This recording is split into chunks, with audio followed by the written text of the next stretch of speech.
जातिन पूछो साधु से, पूछ लीजिए कुछ ज्ञान, बिना कसौटी होत नहीं कंचन की पहचान। इशारा है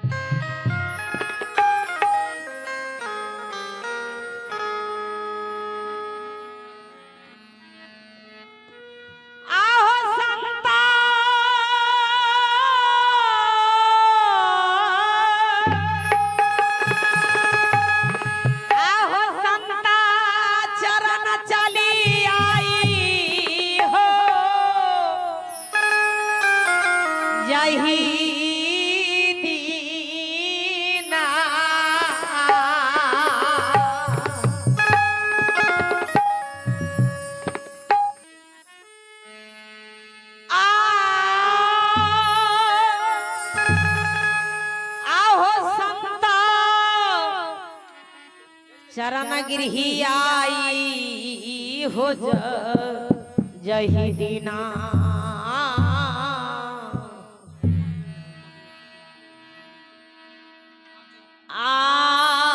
संता चरण चलिया संता चरण चली आई जही दिना संत चरण चलिया।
चरण चलिया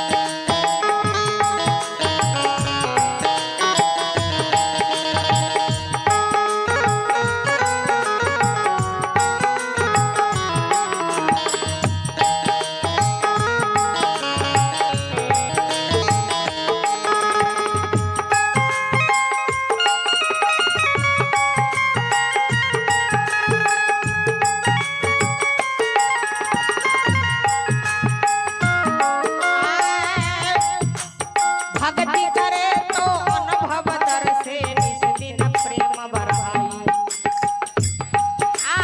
भक्ति करे तो अनुभव दर से निस दिन प्रेम बढ़ाई निस दिन प्रेम बढ़ाई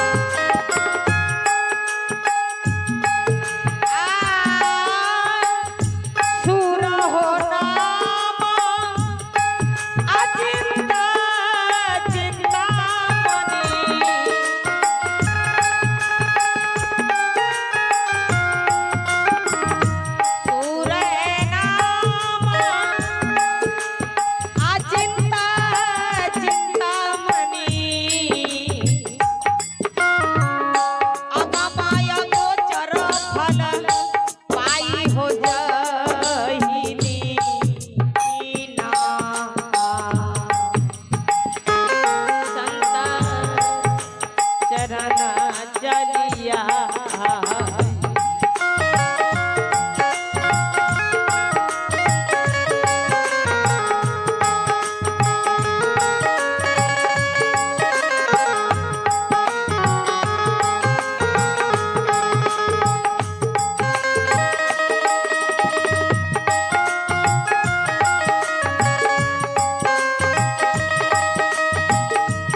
वही चरणन से सती पति वरदान पाई हो पाई निस्मिया वही चरणन से सती पति वरदान नित उठिया ज्ञा पाई नित उठिया ज्ञा पाई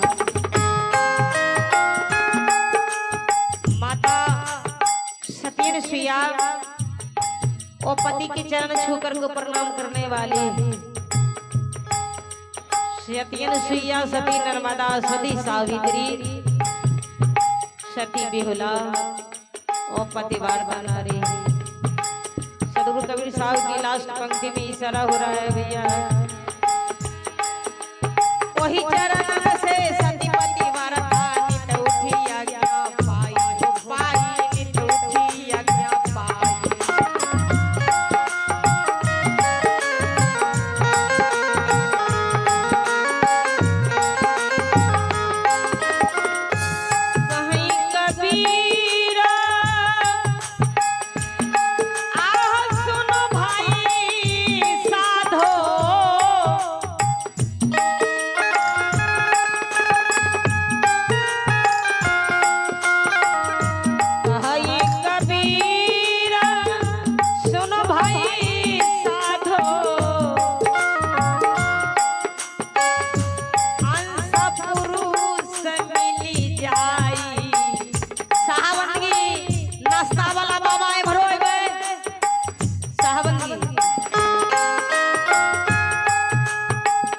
दू बेर पटाउन भ गेलै कमरो खेत पाटबे नहीं करैया कहीं कबीर सुन भाई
इस बाजू सदगुरुदेव स्वामी कुशा है।